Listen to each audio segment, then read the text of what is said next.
Mayong gabi sa inyo nga tanan. Sino gusto magkaon dira sa adobo nga pato? Lakat ka mo di kay ma-birthday kita.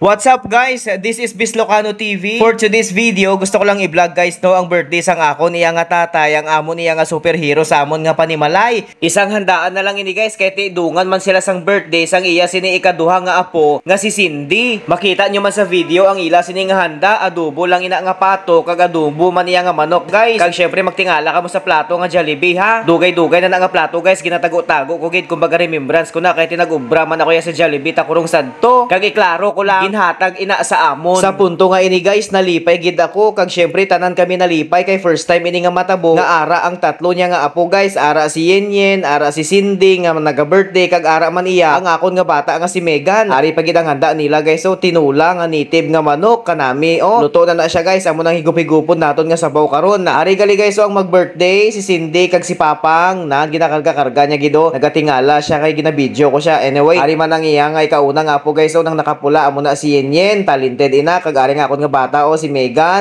Friend gid sila akala niya si Princess yan yung kanyang teddy bear, pero si Ate Yenyen mo yan nak, pakaisa mo yan. Tanan kami nga magurutod, puro kami lalaki, pero bumawi sila Papang at Mamang sa apo kay ang apo nila guys puro mga babayi. Ari galing akon nga utod guys, so si Piolo Pascual sang Purok Doriquito sang Esperanza Sultan Kudarat. Diri na kami nag-celebrate guys ang birthday ni Papang kag ni Cindy sa amon iya nga balay. Gusto ko lang ipakita sa inyo no, ang amon iya nga munting bahay guys, guba na gani ang dingding kag buslot-buslot na. Hasta subong guys, wala pa na naislan ang dingding ngay na. Umpisa sa tong ginbunag ako, amo na ang dingding namon. Pero subong nga nakaobra na ko guys, ginaamat-amat ko man nga ipaayos ang amon sini nga panimalay, pero subong gipit anay kita subong guys kay na-stroke ya si Mamang. Ang kwarta nato niya nga ipon, nagastos nato niya sa ospital kag syempre ginbakal nato niya sa mga bulong nga kinahanglan ni Mamang. Pero sige lang nga, wala ko ginaisip ang kwarta guys, importante ya mag-ayos si Mamang ko, di bala? Kabay pa, maswertihan ko diri sa Facebook kay para makasweldo man ako guys, bisan pila lang kay para makabulig man ako liwat ila Mamang ho. Kaya sa mga gusto mag-send ng star dyan guys, send lang kayo ha, pang support lang sa ating content. At syempre patulong na rin guys, pa-share naman ang ating video at mag-comment sa ating comment section kung taga saan kayo guys para malaman man natin kung saan na nakaabot ang ating video. Shoutout nga pala no sa mga solid followers ko dyan, maraming salamat sa walang sawang suporta sa mga OFWs naton. Sa punto nga ini, picture taking na si Papang sa kanyang tatlong apo. Una nga nagpa-picture si Cindy, ang birthday celebrant, kasabay niya, at ang pangalawang apo niya si Yenyen. Ito naman ang ikatatlong apo niya guys, ang aking anak si Megan. Tignan nyo yung mukha ng anak ko guys, so parang iiyak siya. Gusto niya magpakuha sa kanyang mama. Wala man kami sang lechon nga handa, okay lang ina. Importante magurup danay kami diri nga bugos nga pamilya. Importante ya may bihon, may adobo nga pato, adobo nga kal, tinula nga manok, lumpia, chokes na guys. Ang pinaka-importante diya ang banding namon iya nga pamilya kag syempre nakaupod ni Papang ang tatlo niya nga apo kag magurup danay kami diri. Kag bala nyo guys, ang pinaka-importante diri sa kalibutan amo ang pamilya. After sang picture taking guys, sa punto nga ini nagapangamuyo na kami kay para maumpisa na naton ang chibugan, di bala? So madamo gid nga salamat ha sa mga nagalantaw sa aton sini nga video. Palihog paki-share, paki-like. Again sa mga gusto dira mag-send sang star pang support sa ating content, madamo gid nga salamat. Shout out sa aton sini mga OFWs all the way from Jordan, Toronto, Canada, New York, California, mga followers naton diri sa Pilipinas, ilabi na dira sa may Manila, Bulacan, Pampanga, Luzon, amo man dira sa may Visayas, ilabi na dira sa may Iloilo. Shout out sa inyo dyan mga Ilonggo. Mayong gabi lang dira sa inyo amo man diri sa may Mindanao, mga followers ko, madamo gid nga salamat sa always nga pag-share, pag-like sang aton sini nga video. Comment lang kamo sa comment section kung taga din kamo para mabalaan ko kung di na nakaabot ang aton sini nga video. Sa gusto mag-send sang star, send lang kamo pang support sa aton sini nga content. Guba man ang balay namon guys, importante nagapinalanggaan ay kami